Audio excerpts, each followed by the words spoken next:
வணக்கம். பொதுவாக உலகில் எந்த மதத்திற்கும், இனத்திற்கும், எந்த நாட்டிற்கும், எந்த மொழிக்கும் இல்லாத ஒரு சிறப்பு தமிழர்களுக்கு உண்டு.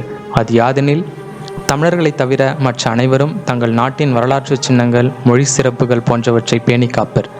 ஆனால் தமிழர்களின் பெருமையை உலகறிய செய்வது தற்கால பகுத்தறிவு தமிழர்களோ மெத்த படித்த மேதாவிகளோ இல்லை. மாறாக தமிழ் மொழியும் தமிழ் மன்னர்களின் பிரதான சின்னங்களாக விளங்கும் கோயில்களும் தடுப்பணைகளும் எஞ்சிய சில சிதிலமடைந்த அரண்மனை கட்டிடங்களும் தான். இப்படி ஒரு ஆச்சரியத்தை உலகத்தில் எங்கும் காண முடியாது. உலகிற்கு நாகரிகம் கற்றுக் கொடுத்தோம், கலாச்சாரம் கற்றுக் கொடுத்தோம், உலகின் மூத்த குடி தமிழ் குடி, மூத்த மொழி தமிழ் மொழி என சொல்லி பிதற்றுதல் மட்டும் போதாது. அடுத்து அதை பாதுகாக்கவும் மேலும் சிறப்படைய செய்ய என்ன முயற்சிகள் செய்தோம் என்ற எந்த சிந்தனைகளும் நமக்கு கிடையாது. யாரோ வகுத்து வைத்துள்ள பொருளாதார கட்டமைப்பை நோக்கி ஆட்டு மந்தைகளைப் போல ஓட வேண்டியது. கிட்டத்தட்ட 800 வருடங்களுக்கு மேலாக அடிமைப்படுத்தப்பட்ட இனம் தமிழினம். 1275 காலவாக்கில் சோழர் வீழ்ச்சி, 1310 ஒய்சலா நாட்டின் மீது படையெடுப்பு, அலாவுதீன் கில்ஜியின் சூழ்ச்சி, தென் தமிழகம் முழுவதும் தொடர்ந்து மாலிக் கபூரின் படையெடுப்பு மற்றும் கொலை, கொள்ளை, கட்டாய மதமாற்றம் என பல கொடுமைகள் இழைக்கப்பட்டது. 3ஆம் வல்லாளன் டெல்லி சுல்தானியத்திடம் தோற்று கைதாகி அவர்களுடன் கூட்டு சேர்ந்து பாண்டியர் மீது படையெடுக்க ஒப்புக்கொண்டு 1323 ஆண்டு வாக்கில் பாண்டியர் வீழ்ச்சியும் நடந்தது.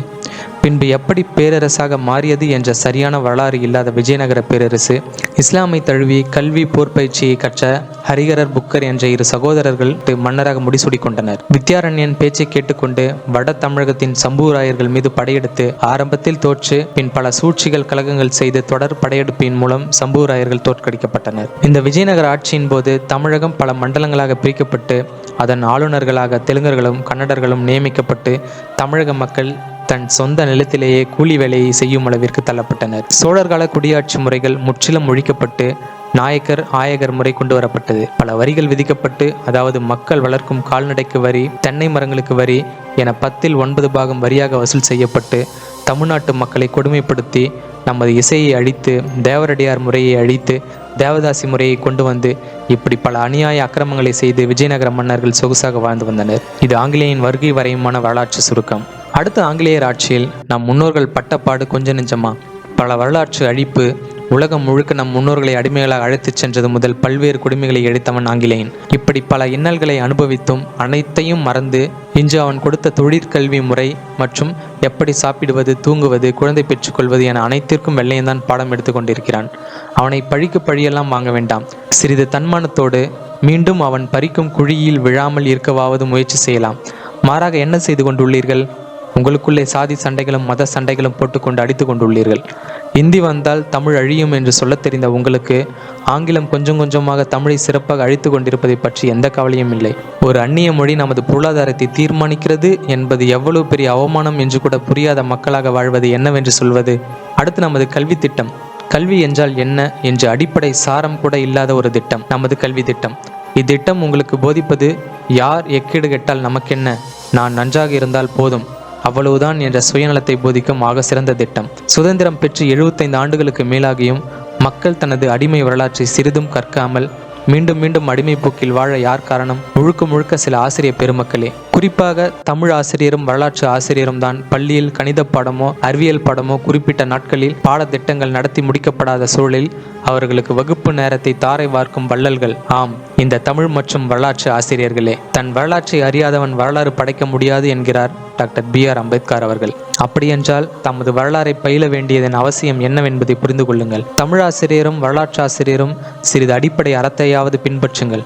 வருங்காலத்தில் மாணவன் பணம் சம்பாதிக்க, அதாவது வெள்ளையன் காலை நக்கி பிழைக்க வரலாறும் தமிழும் எங்கே பயன்பட போகிறது என்று பெற்றோர்கள், கல்வி நிறுவனங்கள், ஆசிரியர்கள் என நீங்கள் காட்டும் மெத்தன போக்கு வரும் காலங்களில் உங்களையும் உங்கள் சந்ததிகளையும் மீண்டும் அடிமைகளாக மாற்றும் என்பதை உணர்ந்து சற்று திருந்த முயற்சி செய்யுங்கள். ஆசிரியர்களான நீங்கள் சரியான வரலாற்றையும் மொழி உணர்வையும் போதித்திருந்தால் இன்றைய இளைஞர்கள் போதை பழக்கத்திற்கு அடிமையாவதும் சினிமா நடிகன் நடிகைகள் பின்னாடி ஓடுவதை நிறுத்தி நமது மண்ணின் வளர்ச்சிக்கு பாடுபடவும் நமது வரலாற்று சின்னங்களை பாதுகாக்கவும் முயற்சி செய்திருப்பார்கள். இந்த குற்றச்சாட்டை முன்வைத்தால் ஆசிரியர் பெருமக்கள் இப்படி பிதற்றுவார்கள். நாங்கள் என்ன செய்வது? 8ஆம் வகுப்பு வரை கட்டாய தேர்ச்சி, மாணவர்களை அடிக்கக்கூடாது என சட்டம் போட்டால் எப்படி மாணவர்களை நல்வழிப்படுத்துவது என்று தெரியாமல் தான் கேட்கிறேன்.